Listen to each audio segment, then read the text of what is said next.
മനഃസാക്ഷി ശൂന്യമായ ഒരു മനസ്സ് നിങ്ങൾ കണ്ടിട്ടുണ്ടോ? ഒരാൾ ഈ മനസ്സ് തുറന്നു കാട്ടിയ സന്ദർഭം. മതം നമ്മെ പഠിപ്പിക്കുന്നത് കരുണയല്ലേ?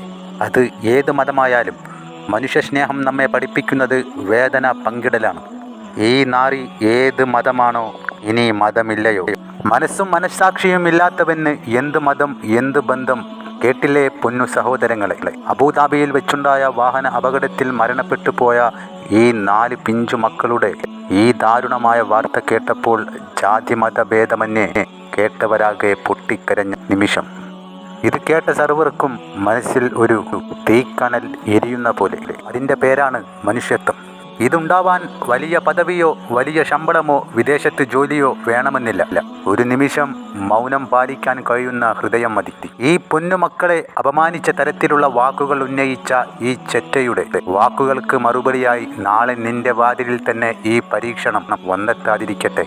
ഒരു കാര്യം മനസ്സിലാക്കാം, മനുഷ്യസ്നേഹമില്ലാത്ത സമൂഹം അപകടങ്ങളെക്കാൾ അപകടകരമാണ്. 4 കുഞ്ഞുങ്ങൾ മരിച്ചു എന്ന ഈ വാർത്തയ്ക്ക് അടിയിൽ ബെന്നി ജോസഫ് എന്ന ഈ നീചനായ വ്യക്തി പറഞ്ഞ ഈ കാര്യം അത് കേട്ടവരെ ആകെ അത്ഭുതപ്പെടുത്തി. എന്തുകൊണ്ടെന്നാൽ മനസ്സില്ലാത്ത ഒരാളെ അവർ ആദ്യമായി കണ്ടു. അവരുടെ മരണം കേട്ട് ലോകം മുഴുവൻ ഒരു നിമിഷം മൗനത്തിലായി. മതവും ജാതിയും ഭാഷയും മറന്ന് മനുഷ്യരായി കരഞ്ഞു. പക്ഷേ ഈ കണ്ണീരിൻ്റെ നടുവിലാണ് ഒരു കമൻറ്റ് പ്രത്യക്ഷപ്പെട്ടത്. അത് ഒരു അഭിപ്രായമായിരുന്നില്ല, അതൊരു ചോദ്യവുമായിരുന്നില്ല. ഇത് മനഃസാക്ഷിയില്ലായ്മയുടെ തുറന്ന പ്രദർശനമായിരുന്നു. കുഞ്ഞുങ്ങളെ മൃഗത്തോട് താരതമ്യം ചെയ്യുക മരണത്തെ ഇനിയുമുണ്ടാക്കാമല്ലോ എന്നൊരു വാക്കിൽ ഒതുക്കുക. ഇത് പറഞ്ഞത് ഒരു മനുഷ്യനാണോ അല്ലെങ്കിൽ മനുഷ്യരൂപം ധരിച്ച ഒരു മൃഗമാണോ?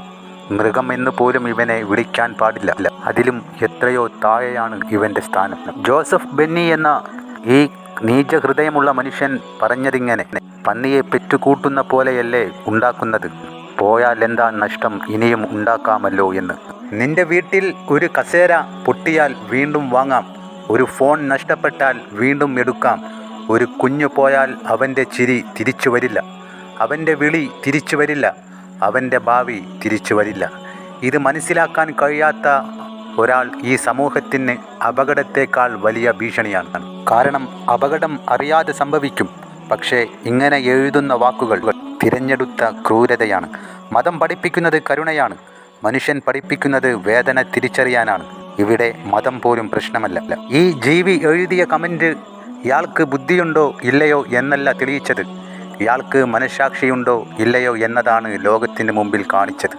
ഇന്ന് നീ പരിഹസിച്ച ആ കുടുംബം നാളെയെങ്കിലും നിൻ്റേതായാൽ, നിൻ്റെ വാക്കുകൾ നിൻ്റെ തന്നെ നെഞ്ചിൽ വന്ന് കുത്തിയാൽ അന്ന് നീ പറയുമോ ഇനിയും ഉണ്ടാക്കാമല്ലോ എന്ന്? അപ്പോൾ നീ മനസ്സിലാക്കും, നീ ഇന്നലെ അപമാനിച്ചത് മനുഷ്യ ജീവിതത്തെ ആയിരുന്നു എന്ന്. ഈ സമൂഹം ഇപ്പോൾ നിനക്ക് എതിരായി നിൽക്കുന്നത് നിൻ്റെ മതം കൊണ്ടല്ല, നിൻ്റെ രാജ്യം കൊണ്ടല്ല. നിൻ്റെ വാക്കുകൾ മനുഷ്യരാശിയെ അപമാനിച്ചതിനാലാണ്. ഇയാളുടെ ഫേസ്ബുക്ക് പോസ്റ്റുകൾ പരിശോധിച്ചവർ ആകെ പകച്ചു. മുഴുവൻ മുസ്ലിങ്ങൾക്ക് എതിരായ തരത്തിൽ വർഗീയത തുപ്പുന്ന അഭിപ്രായങ്ങൾ.